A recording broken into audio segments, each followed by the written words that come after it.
problem is animal abuse. In May of 2013, reporter Kimberly Wiggins of My Fox Orlando wrote an article on a somewhat new form of dogfighting called trunking. Trunking is when two dogs are placed into the trunk of a vehicle. The abuser drives around, turns the music up, and lets the dogs fight to death.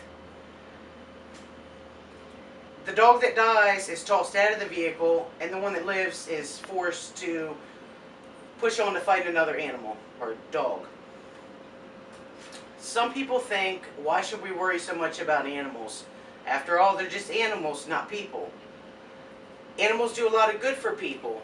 Many farm animals provide food supply for families, while domestic animals are provided for therapeutic reasons, and others are well-loved family pets. And then we have the abused animals. I grew up around animals all of my life. I remember always having a pet in the house. I was taught how to respect, love, care, and treat for animals. I value animal life the way God intended me to. Animal abuse today has gotten well out of control. The need to find a solution to reduce the abuse of animals needs to be found and implemented. Today I want to talk a little bit about animal abuse, what it means, the statistics, why do people abuse animals, and the need to bring the statistics down drastically by teaching early on the importance of animal care. What is animal abuse? What is animal cruelty?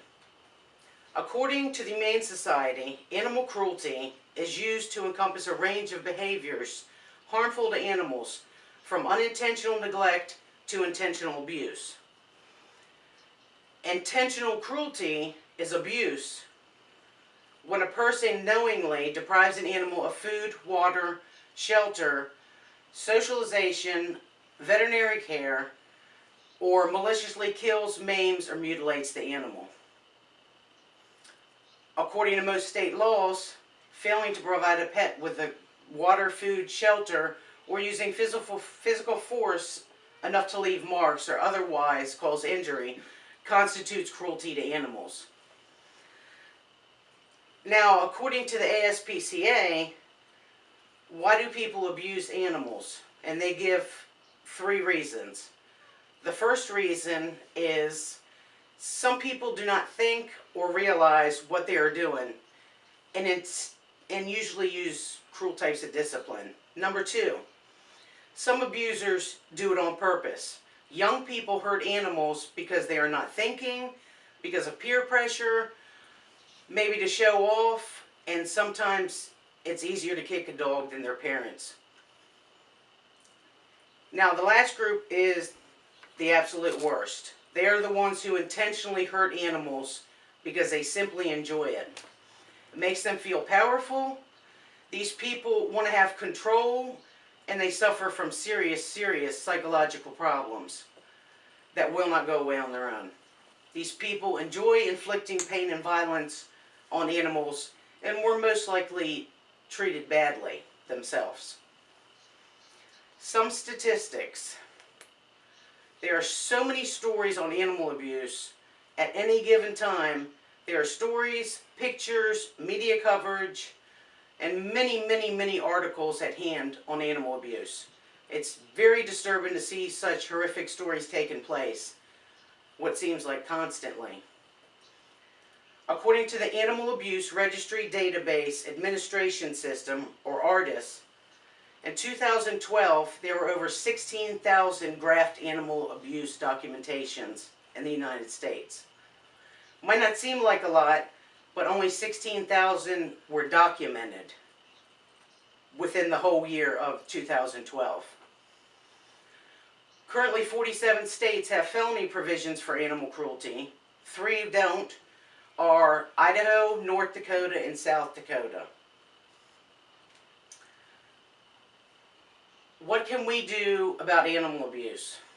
I believe animal care classes introduced early on in classrooms, beginning in grade school, is very important and would benefit greatly in educating children like I said, at a very, very young age, the proper way to care for animals. Whether these animals are raised for food or as a family pet, the education to care for, have respect for, and treat these animals as the living beings they are is a great need in today's society. What children learn and experience during their early years can shape their views of themselves in the world and can affect their later success or failure in school, work, and in their personal lives. That quote was taken from the album text. Statewide, there are many programs established for the use of therapy animals for people who are handicapped, disabled, elderly, inmates in prisons, and even children of abuse. They all use animals for therapy, companionship, and training programs. These have been known to have great benefits. Why not broaden this to reach all the people starting at a very young age so we can educate early the importance of animal care? Adult animal abusers were once young animal abusers. We need to remember that animal abuse needs to be addressed, and with the right programs and educational training at a young age, we can prevent a lot of these horrible statistics. Animal abuse today has gotten well out of control, and the need to find a solution and to reduce the abuse of animals needs to be found and implemented.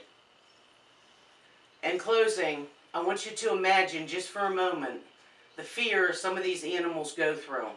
To be beaten, starved, whipped, caged, completely helpless. We need to push on to implement animal care in every classroom at a very young age. I know for certain most of these cases can be prevented. Thank you.